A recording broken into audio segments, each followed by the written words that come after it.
मुल्ला नसरुद्दीन को कांटा चुभा। Candle TV.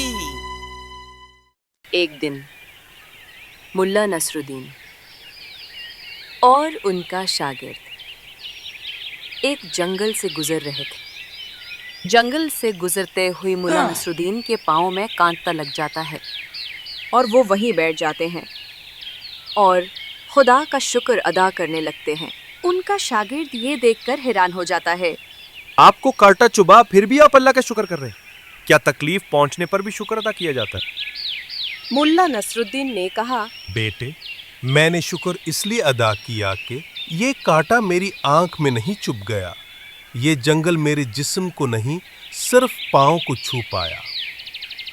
अल्लाह ने मुझे दर्द का एहसास दिया ताकि मैं जान सकूं कि कुछ गलत हुआ है।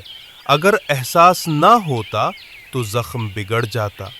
और सबसे बढ़कर मैं जिंदा हूँ, महसूस कर रहा हूँ और रब को याद कर रहा हूँ। जिंदगी में जो कुछ भी होता है उसमें रब की हिकमत होती है। अगर हम हर हाल में शुक्र करना सीख लें तो दुख भी नेमत बन जाता है। इसलिए हमें हर हाल में खुदा का शुक्र अदा करना चाहिए।